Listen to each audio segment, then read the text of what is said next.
வாழ்த்து அந்த வாழ்த்து கிடைச்ச பிறந்தான் நம்மளாம் மகிழ்ச்சியா இருப்போம் என்பது இல்லை. கிருஷ்ணனை கும்பிட்ட உடனே நமக்கு எல்லா ஆசீர்வாதமும் கிடைத்து விடுகிறது. ஆனால் ஒரு தேர்ந்தெடுக்கப்பட்ட முதலமைச்சர் என்ற வகையில் தமிழக மக்கள் அதை எதிர்பார்ப்பதில் தவறில்லை, எதிர்பார்க்கிறார்கள் என்பது எனது கருத்து. வேற என்ன கேட்கணும்பா? நடைபெற்று முடிஞ்ச பழனியாண்டவர் மாநாட்டில் தீர்மானங்கள் கொண்டு வந்து எதிர்ப்பு தெரிவிச்சிருக்காங்க. குறிப்பாக அதை கல்வியில புகுத்துறாங்க, கந்த சஷ்டி மாணவர்கள் கொண்டு வந்து புகுத்துறாங்க அப்படின்னு இல்ல, அதுல தெளிவாக சொல்லப்பட்டு இருக்கிறது. இந்து அறநிலையத்துறைய ஆளுமைக்கு உட்பட்ட என்ன கேட்டா தமிழகத்தில் உள்ள எல்லா பள்ளிகளிலும் இது நடைபெற வேண்டும் என்பது எனது விருப்பம். நான் பார்த்த வரைக்கும் நான் படித்தது ஒரு ராயபுரத்துல ஒரு கிறிஸ்தவ நம்பிக்கை உள்ள பள்ளியில தான். அதுல ஜீசஸ் பாட்டு பாடுவோம், அதே மாதிரி மாதா பாட்டு பாடுவோம். அப்ப அதை யாருமே தடுக்கிறது இல்ல. மதராசுகளில் இஸ்லாமியரின் நம்பிக்கை தான் போதிக்கப்படுகிறது, அதை யாரும் தடுக்கல.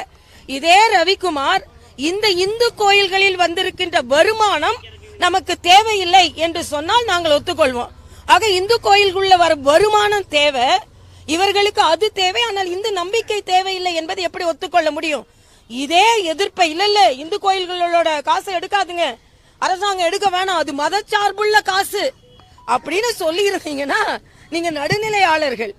ஆக இன்று அந்த தீர்மானம் என்னை பொறுத்த மட்டில் அது காவிமயமாகிறது என்று நான் என்னால் ஒத்துக்கொள்ள முடியாது. பண்பாட்டு ரீதியாக என்று சொல்கிறீர்கள் அல்லவா? ஆக பண்பாட்டு ரீதியாக இதெல்லாம் சரிதான்.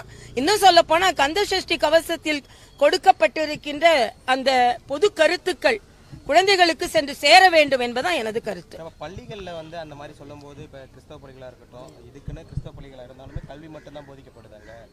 அங்க பைபிள் குறித்து பைபிள் அனைவரும் போட்டியிடணும், அனைவரும் போட்டியிடணுங்கிற கட்டாயங்கிறது இல்ல.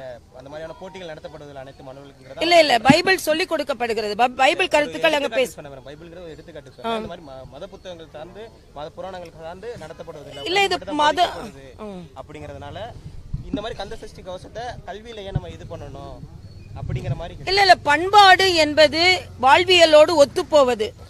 அவர்கள் எல்லாம் வாழ்வியலோடு ஒத்து போகும்போது அவரவர்கள் மத நம்பிக்கையை, இப்போ கிறிஸ்தவ மாணவர்கள் அங்கே படித்தால் அவர்களை கட்டாயப்படுத்த போவதில்லை.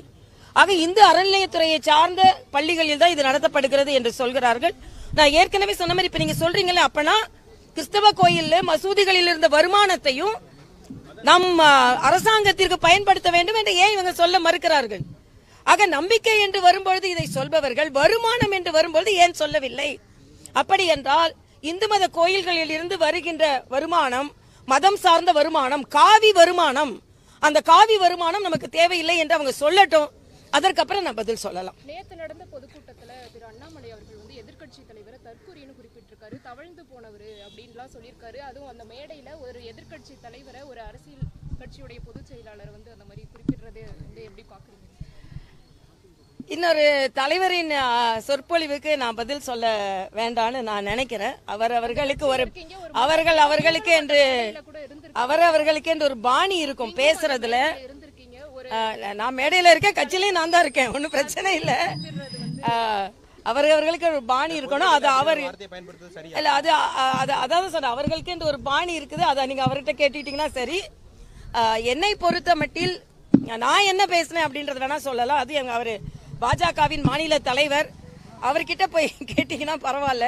அவர்களுக்கு ஒரு பாணி இருக்கும், அது அவரோட பாணி என்று எடுத்துக்கொள்ள வேண்டியது, அவ்வளவுதான்.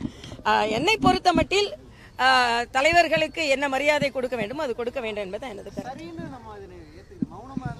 அதாவது நான் மாநில தலைவருக்கு மரியாதை கொடுக்க வேண்டும் என்றால், ஒரு தலைவருக்கு எதிர்க்கட்சி தலைவருக்கு என்ன மரியாதை கொடுக்கணும், மாநில தலைவருக்கு அந்த மரியாதை கொடுக்கணும்.